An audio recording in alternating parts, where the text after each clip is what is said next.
Alors, le communiqué de presse, donc, ce n'est pas, absolument pas, un argumentaire marketing, ce n'est pas une plaquette publicitaire. Quand je parle plaquette publicitaire, on ne présente pas un produit dans un communiqué de presse.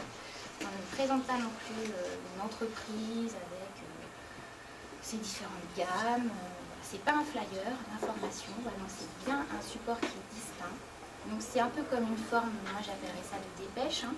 Et donc ça se délivre rapidement. Donc c'est sous format d'une seule page. Donc le format standard en général c'est un format à 4 lignes, simplement basique. Les journalistes n'avaient pas besoin de les encombrer du format, que ce soit format italien avec le visage, en français spécial. Voilà, donc c'est le but donc, du communiqué de presse, qu'est-ce que c'est? C'est bien sûr de déclencher l'intérêt du journaliste pour qu'il prépare après un article sur l'activité, votre projet, au prix d'un article ou d'une interview. Donc attirer l'attention, annoncer l'événement, délivrer une information fiable et rapide. J'insiste sur la fiabilité de l'information. On n'est pas là pour s'étendre, des fioritures dans un communiqué de presse. C'est une information qui est claire et précise. Et celle-ci doit faire réagir. Après, on parlera du sens de l'accroche. Le but du communiqué de presse, c'est aussi également de faire réagir le journaliste et de lui donner envie d'en savoir plus. Donc il faut se dévoiler, il ne faut pas non plus s'étendre. On n'est pas dans un dossier de presse. On verra après, le dossier de presse est un document beaucoup plus complet, qui présente plus l'activité, qui est d'ailleurs aussi également numéroté, qui présente un sommaire avec des annexes. Le communiqué de presse, c'est pas l'objet. Alors voilà, qu'est-ce que c'est qu'un bon communiqué de presse? Les petites pistes à savoir. Alors, déjà, ce sont des phrases courtes, désolée pour les littéraires, mais on n'est pas dans un langage très littéraire où on va donner des phrases longues avec beaucoup de compléments. Voilà, on est dans de l'information et un sens de l'accroche. Alors le sens de l'accroche, surtout ça sera, on verra après, mais dans votre titre, également dans les 5 premières lignes de votre communiqué de presse, où là vous allez donner les informations importantes, je vous dirai après lesquelles il faudra donner. Et également, le communiqué de presse, qu'est-ce qu'on veut? On va donner, aller à l'essentiel, c'est-à-dire de quoi on parle, qu'est-ce qu'il y a, qu'est-ce qui va se passer, et en quoi mon événement, mon produit, si c'est un produit, ou je sais pas, ça peut être l'annonce d'une nomination également, en quoi ça va susciter l'intérêt, et en quoi le journaliste va faire un article dessus. Et bien sûr, tout ça, il faut être assez dynamique dans l'écriture, clair et simple, comme je viens de vous dire. Et alors, ayez à l'esprit que les journalistes ils sont très, très sollicités, enfin, vous savez certainement que vous en avez déjà contacté, et que malheureusement, ils reçoivent beaucoup de communiqués de presse et de dossiers de presse, et qu'il n'y en a pas beaucoup qui sont tenus. Donc il faut être très pertinent dans sa rédaction. Alors comment ça se présente? Donc ça c'est la méthodologie du communiqué de presse. Donc déjà, le titre du communiqué de presse. Qu'est-ce que c'est? Qu'est-ce que je vais annoncer?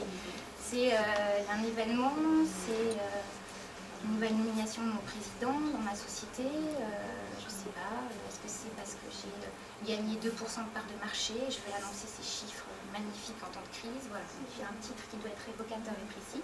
Après, donc, comme je vous disais, il y avait un premier paragraphe, donc ce premier paragraphe, il n'y a pas vraiment de règles, mais en général 5, 6 à 7 lignes, 3, 4 phrases, avec les informations majeures, avec les questions indispensables. Quoi, enfin qui, quoi, où, quand, comment. Qui a annoncé le communiqué de presse, donc qui est-ce qui annonce, qui est l'émetteur. Quoi, qu'est-ce de quoi on parle. Où est-ce que c'est un lieu précis, on est dans une région, est-ce que c'est national, international, je ne sais pas. Quand est-ce qu'il y a une date, si c'est un événement culturel, c'est très important de donner la date. Et comment ça va se passer. Après, donc, cette petite accroche qui sert à l'annonce, il y a un second paragraphe. Et là, donc, on rentre plus dans le vif du sujet avec des faits plus précis. Ce que j'appelle l'éco-structurel et organisationnel, c'est l'objet de votre action. Et après, ça sera à voir en fonction du projet. Et un troisième et dernier paragraphe. Et là, ce qui est bien, toujours dans l'idée de donner un petit peu envie, c'est donner des perspectives dans l'avenir, ou annoncer, par exemple, ce qui va se passer, histoire toujours de susciter l'envie du journaliste. Bien évidemment, ne jamais oublier, ça c'est très très important, les informations pratiques et le contact. Parce que si on a envie de vous contacter, si le journaliste a envie d'écrire quelque chose, il faut qu'il y ait un contact, mail, téléphone, vidéo, c'est très important. Et alors on met dans un communiqué de presse également quelques illustrations. Alors on n'est pas dans le domaine du dossier de presse, mais on peut en mettre. Alors on n'est pas dans une, deux, trois illustrations. Ça peut accompagner le discours. Bien soigner vos illustrations, s'assurer qu'elles sont libres de droit pour un usage à la presse, s'assurer de la légende et du crédit photo. Très très important après pour que vous n'ayez pas de problème de droit à l'image, parce qu'un journaliste pourra se retourner contre vous si vous avez diffusé un visuel qui ne vous appartient pas. Donc ça c'est peut-être l'objet d'un autre sujet, mais ça s'appelle le droit à l'image. Et les règles ces règles-là s'appliquent également. Alors les erreurs. Voilà. Ce qu'il ne faut pas faire, enfin moi ce que je vous conseillerais de ne pas faire, c'est évidemment de ne pas répondre aux questions essentielles dans un communiqué de presse, de n'apporter aucun relief, c'est-à-dire quelque chose de plat, et nous avons fait ci parce que machin, enfin quelque chose qui n'a pas d'intérêt, pas d'accroche, un message trop maigre. Alors le danger des fois d'un communiqué de presse, c'est qu'à la fois il faut qu'on soit concis, clair, mais en même temps il ne faut pas qu'on soit trop court. Donc il ne faut pas non plus que ça soit brut de décroffrage avec des points partout, des tirés. Bon, il faut quand même, il y a un travail rédactionnel à faire dessus. C'est pas uniquement une présentation comme moi je vous fais, la PowerPoint, c'est pas ça. Et également, on a un écueil à éviter, c'est l'avalanche de chiffres.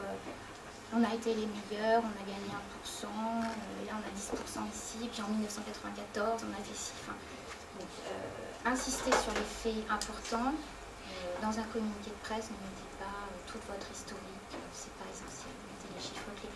Moi qui ai travaillé sur des expositions temporaires, on insistait sur les derniers chiffres de fréquentation des 2 dernières expositions, on ne s'attardait pas sur d'autres faits.